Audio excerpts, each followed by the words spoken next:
Why, hello there, ladies and gentlemen, boys and girls, children of all ages. My name is Mr. Dogbout333, and welcome back to Development Diary 31 for TNO, Debrouillez-Vous 4-4. Now, I'm going to be honest, I'm leaving for the airport within an hour, so I'm just going to try to rush through this as much as we can. I think I can. I believe. I hope you guys do too. So here we go. This whole Dev Diary is going to orient around the superpowers and how they are going to be interacting with Africa. So let's get to it. Let's start out with the US of A. U.S. policy towards Africa historically centered on the Monrovia system, built around support for Liberia and the Congo. From the end of the Second World War until 1956, the U.S.'s support for these authoritarian minority-ruled states constituted Washington's leading role in fostering a free Africa against European colonialism. After Ghanaian independence, Accra and Washington attempted to work together, with the former depending on the latter for financial backing, but Nkrumah's demands for reform in the American sphere and his independent posturing pushed the two apart. In addition to fostering a nation-building process in the Congo, after 1956, the U.S.-backed Commonwealth governments of the SLA gained considerable investment and constituted an expansion of a centrist bloc of African states in which Ghana did not participate. With the collapse of many European states' colonies, the U.S. loses its status as a guarantor of African independence, as many more states emerge, and many of whom are not aligned with the U.S. In addition, their old spear in the Congo and the USLA will prove to not be as ironclad as they thought. Of the three superpowers, the U.S. is perhaps the most range-and-out approaches Africa, whereas Germany favors white-led minority-ruled states and select reactionary African dictatorships, and Japan favors African nationalists. The U.S. can pull from both groups while avoiding both sides' extremes. This isn't to say the U.S. is a champion of liberal democracy in Africa, but is instead the primary soft power competitor for both of its Cold War rivals. The U.S. is fully able to pursue a conservative policy favoring strong, stable dictatorship and minority-ruled states at the expense of potentially amicable African partners. In addition, the U.S.'s policy towards the colonial ancient regimes of Britain and France is not always one of full opposition. In other cases, the U.S. will work directly with white minority projects, working with African-led, democratic-oriented states, anocracies, and dictatorships so long as they uphold American interests. This is America's main region of concern, which is Central Africa, maybe a little bit into East Africa over here. Interesting potential dynamic going on here. We'll have to wait and see how it plays out when it comes out, but it strikes me as potentially interesting. Next up, Germany. German policy in Africa is largely shaped by its other ancillary interests. Broadly, Germany doesn't prioritize Africa for building ties with African countries, nor for even its resources. However, Germany does care about what Africa means for its other interests, for the politics within Europe, and the geopolitics of the Cold War. A good example is probably Germany's late 40s, early 50s policy. That is, one of wielding Africa as a way to control Britain and France. Britain and France, burdened by war debts and driven to attempt to turn their colonial holdings profitable, a process that is immensely disruptive and drives waves of discontent throughout the colonies. Their fragile post-war governments would simply not have survived any abandonment of the colonies, nor would the idea be accepted easily within the frame of politics that now govern these countries. Thus, to meet their security needs, Britain and France have to rely on Germany, at least in part. Similarly, Germany will wield its old colonial claims for the process, its political benefit, looming the threat of invoking said past claims. This is not an honest practice. German policy simply moved past this by the late 1940s, but it is an effective way to batter concessions out of its allies and control their actions. Germany will support France and Britain, but it will do so on terms that benefit Germany. This has produced in Africa with, at times, a quite noticeable German presence, especially in areas of strategic importance or near the OFN. But ultimately, Germany acts in Africa to serve its European political interest first and foremost. As the 50s proceed and the European colonial policy enters a sustained and by 1962 largely unresolved crisis, Germany will be largely of the mind that it is directly the fault of U.S. interests in Africa. This isn't true, but it's also explicitly what the U.S. is trying to do. This will drive an increasingly confrontational policy in early content, where Germany will challenge the U.S. with two not entirely African projects in mind. For one, Germany will want to buckle U.S. projects in Africa, for instance, the Congo, a product of U.S. nation building. For two, Germany wants to define the terms of U.S. foreign policy in Africa. It wants to alienate the U.S. from South Africa and Iberia by driving the U.S. to policies and actions that antagonize them. Essentially, Germany is betting on being the bigger chud, and will try to create conditions that force the U.S. to make choices that splits foreign policy down the middle. Yeah, that seems about right for them. As the 60s proceed, European powers will be forced to address the institutional deficiencies of their old-style colonial policies as they grapple with the continent-wide crisis. This is not an even process and may not be in any sense progressive, but colonial policy will change in the 60s. While Britain and France are engaging with or losing their reform colonial interests, Germany will begin to reach out towards more stable partners, especially South Africa, and develop its Africa policy through a looser block of minoritarian projects. Germany may not control this bloc, but it doesn't need to, as geopolitical realities will bind them together. That said, Germany will never abandon French and British colonialism. It will instead seek to synthesize the two avenues wherever possible and develop cooperative relationships between all states with an interest in maintaining minority rule. In addition, it's perfectly possible that in later content, Germany and the U.S. could find themselves cooperating in several regions of Africa, and this will have consequences. A natural German-U.S. detente could reasonably grow from their converging policies in Africa. This is Germany's main region of concern, and this all makes sense. It's more or less what the lore is aligned with nowadays. They're just changing the nations and the tags that are involved. Next up, Japan. In 1962, Japan is by far the least involved power in African affairs. The region with the most proximity to Japan is Spears East Africa, but the British have proved adept at securing it for the Einheitspacht, and thus Japan will heavily benefit from the Second Great Uprising. Over the course of the game, Japan will grow far more involved in Africa, taking advantage of the cracks appearing in both America and Germany's African hegemons. The first major move in Japan will make in Africa will be sponsor the fledgling Republic of Tanganyika, giving extensive aid in exchange for adopting an anti-communist posture and opening up to Japanese business. As far as business goes, it is central to Japan's relations with Africa, and its main driving interest is distantly economical.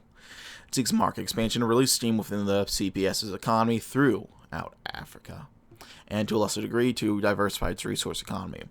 However, there are certainly links to the wider global Cold War as regards to Japan's policy towards Africa. It isn't just an economic affair, as they will use it as a way to keep conflict out of Asia. Any conflict with the American or German spear in Africa is one not occurring within Japan's backyard.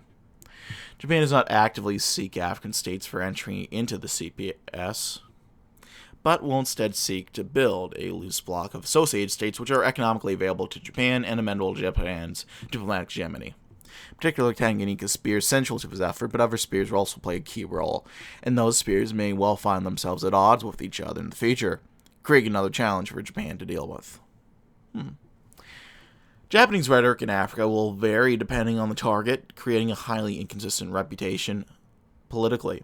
In some states, Japan will simply position itself as a post-colonial partner, offering a simple quid pro quo of investment for resources. In other states, it will attempt to wield and take advantage of anti-colonial sentiment and language, in particular as regards to opposition to the white minority regimes in eastern and southern Africa. Japanese presence in Africa will shift heavily the ideological nature of aligned states, with parties that engage with Japan often finding themselves having to shift their political presentations that fit within comfortable politics in Japan. Japan will not work directly with explicit Marxists, and even non-Marxists will generally be incentivized or pressured to adjust how they present their regimes. In addition, the wider CPS will certainly participate in African affairs as well. In particular, Japan's ally Azad Hind will serve as a major backer for Japan's spear in Africa and do a lot of the actual legwork when it comes to organizing and arming pro-Japanese groupings, alongside having much more willingness to put boots on the ground than Japan proper does. As such, the fall of Azad Hind, should it happen, will have a reaction far away from Asia. I wonder if that's going to have the same case if they end up peacefully unifying. I wonder if they're even able to be peacefully unifying, if they're going to be working the war again for that. Interesting thoughts. I'm guessing this is their area of focus. It doesn't say here, but I'm guessing this is where they focus on.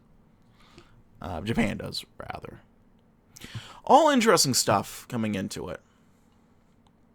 Good to know. Meanwhile, here we have the conflicts and proxies page. The first is the West African Independence Wars. So, the West African War is being adjusted slightly.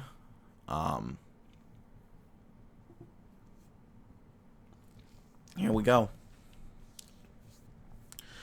The crisis that fomented in Equatorial Africa now finally visits French West Africa, springboarded by the aftershock of the UPC's sudden lightning victory in its rebellion.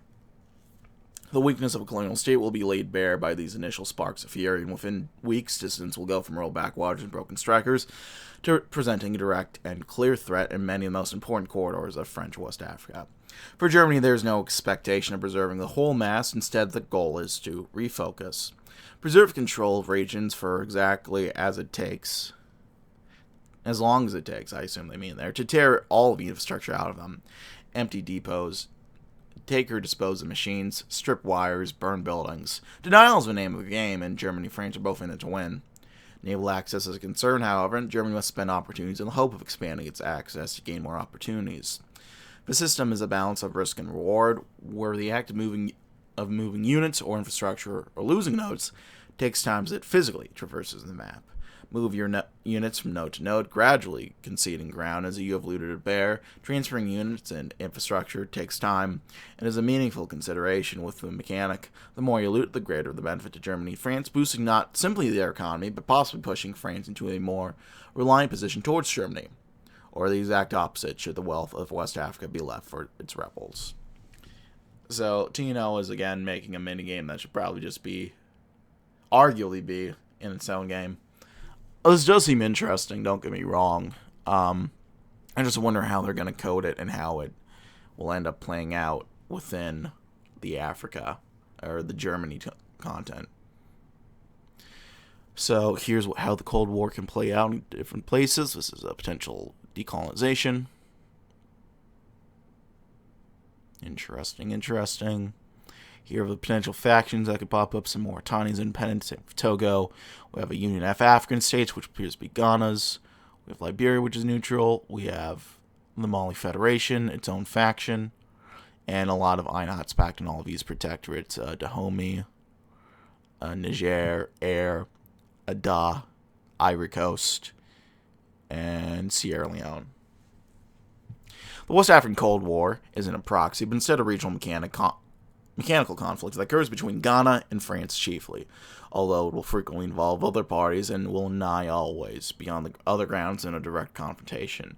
Beginning early in a crisis with the Mali Federation, the Cold War will continue across Dahomey's splintering political condition, or through France's attempt to retake control of the key corridor of the Trans-Saharan Railroad in Niger's Western Expedition, or unrest in the Volta, or the ground tension between Ghana and Togo in the British Togolands. Over the course of the crisis, the status of each party will be tracked and visible to the player through their ideas. Although Ghana and France, through the Ivory Coast, are the key actors, they aren't the only ones in powers capable of taking their own initiatives in the conflict. For example, the Congo crisis. Look at that. The Congo's experience in the 1960s is one of tumultuous instability. As reform, reaction, secession, and revolution will grip its every corner. The centerpiece of his experience and the centerpiece of wider African geopolitics is found in the Congo crisis, begun by Katanga's succession, but growing immensely more complicated and more involved by the second. The U.S. will attempt to control the terms, leadership, and direction of its model republic, guiding the Congo between negotiation and obliteration. As Congolese politics splinter under the brunt of a crisis, it is for the U.S. to both take advantage of and work to reconcile its fragile condition. The U.S. will have to navigate the changing conditions of the crisis, negotiating with some parties and obliterating others. Each choice carries political weight in Congo, the ramifications of which will continue to be felt well after the crisis. Germany's interests will transition from distant flight of opportunity to an avenging opportunity to push the U.S. as it will seek to entrench Katanga's secessionist project, defining it by terms to Germany's benefit. The involvement of sympathies of Iberia and South Africa will complicate the geopolitics, giving Germany the opportunity to drive a wedge between them and the U.S., driving each closer to a German orbit. The Congo Crisis is designed for variable outcomes and is centered in large part around the ability for the player to negotiate on amicable terms. The player doesn't simply have a wealth of choices, their ability to fail to achieve these choices is deliberate and systemic, and opportunities to recoup one's losses are almost always available. The mechanic evolves over the course of the crisis as the conditions in the Congo continue to worsen. In later portions of the crisis, the once distant interests of the U.S. and Germany become more and more intimate as the saber rattling begins to be taken more and more seriously. The feelings of the World War have not passed, and genuine animosity exists to be freely tapped into to justify or aid their goals should either power find it convenient. There will be time to pay the piper. Finally, enjoyed 2-liter and continental maps of Africa in 1962 and one possible instance of Africa's situation in 1964, respectively. So I'll scroll over so you guys can look, see if you guys can notice the differences yourself. I can't really point them out because I am on a time crunch and I need to get this video uploaded before I go fly out to Oregon. Meanwhile, this dev diary is by no means the only teaser you will see for this update. In particular, you will be hearing more about the many planned proxies we have in the future. Of course, some things will remain secret until the update, and we hope to see you exploring it then for those secrets. We hope you've enjoyed the diary and that you will be looking forward to future teasers and updates. Feel free to ask any questions you wish in the comment section or in the Discord's Ask a Dev channel, and the Africa Devs will happily answer them. Good luck, and remember Article 15. Article 15, Constitution of Sud Kasai. The Constitution of Sud Kasai are the 14 articles upon which the secessionist state of Sud Kasai was founded. The 15th article suggests and ingests a term carried from the poor of Leopoldville to the mercenaries of Jadotville, from workmen of Matadi to the officers of Kamina, and French Lingala, Swahili, and Kikongo. When a politician pockets every franc of a project, Debrouillez-Vous. When con man takes from the foolish their gold, Debrouillez-Vous. When a rebel escapes his end by another's, Debrouillez-Vous. No matter whether you're young or old, we all face the same reality, the difficult life, the daily nightmare. What to do? If nothing else, remember Article 15. Debrouillez-Vous. Do what you must to live.